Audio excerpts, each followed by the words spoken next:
Tiểu sử Giám mục Paulo Maria Cao Đình Thuyên. Giám mục Paulo Maria Cao Đình Thuyên sinh ngày 7 tháng 1 năm 1927. Qua đời lúc 13 giờ ngày 29 tháng 8 năm 2022. Là một giám mục người Việt Nam của Giáo hội Công giáo Roma. Giám mục Paulo Maria Cao Đình Thuyên từng đảm trách vai trò giám mục chính tòa của giáo phận Vinh trong suốt 10 năm từ năm 2000 đến năm 2010. Khẩu hiệu giám mục là cùng chịu đóng đinh vào thập giá Đức Kitô.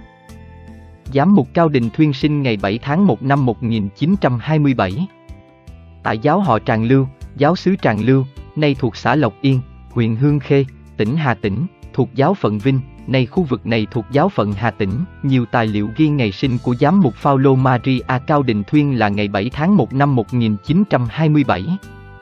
Thân sinh là cụ ông Gioan Bautista Cao Đình Tùng và cụ bà Anna Nguyễn Thị Đức. Gia đình có 5 con trai và 2 con gái mà ngài là con đầu. Năm 11 tuổi ông được linh mục Phao-lô Kim Quản xứ Thượng Nậm đã nhận đỡ đầu và gửi đi trường tập Xuân Phong.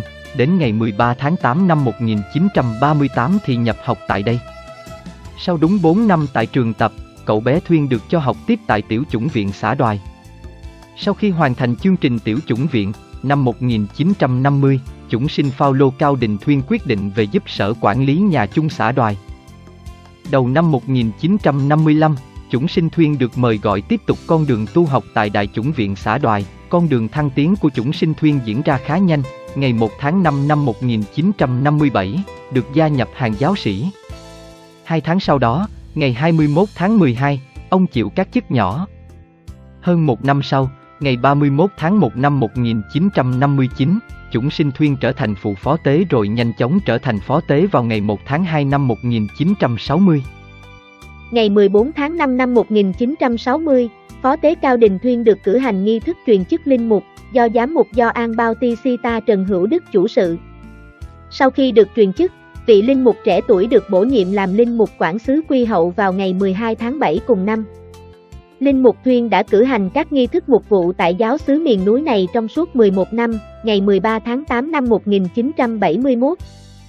Linh mục Phao-lô Thuyên được chọn đảm nhiệm vai trò quản lý tòa giám mục.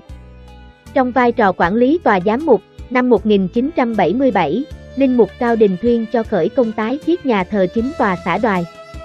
3 năm sau khi khởi công, năm 1980, Linh mục đoàn bầu chọn ông làm Linh mục tổng đại diện giáo phận Vinh. Ngoài ra, ông còn kiêm thêm vị trí Linh mục quản hạt của 2 giáo hạt Nhân Hòa và xã Đoài. Ngày 6 tháng 7 năm 1992, Tòa Thánh công bố Việt Giáo Hoàng đã tuyển chọn Linh mục Phao-lô Cao Đình Thuyên, tổng đại diện giáo phận Vinh, làm giám mục phó giáo phận này. Mãi đến ngày 1 tháng 11 cùng năm, tông sắc Tòa Thánh bổ nhiệm làm giám mục phó mới về đến giáo phận.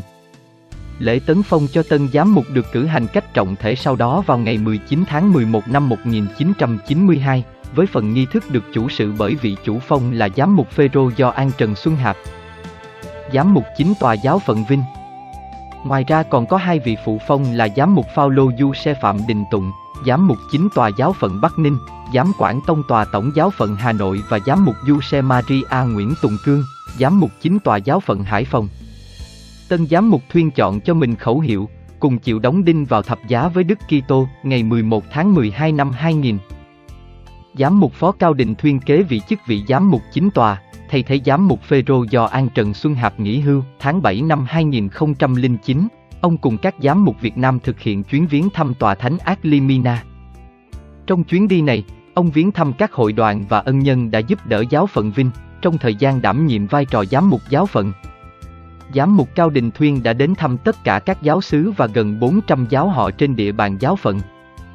Ngày 13 tháng 5 năm 2010, Giáo hoàng Biển Đức 16 chấp nhận đơn xin từ nhiệm của giám mục chính tòa giáo phận Vinh của giám mục Cao Đình Thuyên và chức vụ tổng giám mục tổng giáo phận Hà Nội Du Xe Ngô Quang Kiệt. Ngoài ra, Giáo hoàng đồng thời quyết định bổ nhiệm linh mục Phao-lô Nguyễn Thái Hợp, hiện là giám đốc học vụ tỉnh Dòng Đa Minh, chủ nhiệm câu lạc bộ Phao-lô Nguyễn Văn Bình làm tân giám mục chính tòa kế vị giám mục Thuyên về hưu. Ngày 23 tháng 7 cùng năm, ông là giám mục chủ phong cho giám mục Hợp, người kế vị mình. Ngày 7 tháng 12 năm 2015, Giáo phận Vinh tổ chức lễ mừng thọ 90 tuổi cho Giám mục Cao Đình Thuyên và kỷ niệm 55 năm linh mục cho ông. Tháng 7 năm 2016, Giám mục Cao Đình Thuyên bị ngã và được đưa đi cấp cứu tại Bệnh viện 115, sau đó được chuyển ra Bệnh viện Việt Đức, Hà Nội điều trị.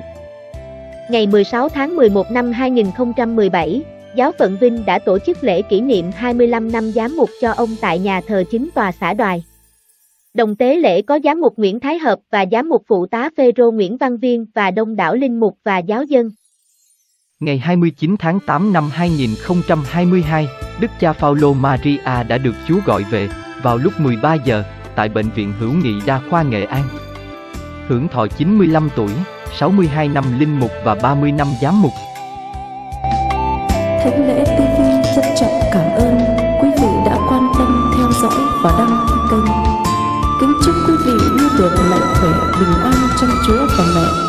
Xin chào và hẹn gặp lại quý vị trong các video tiếp theo.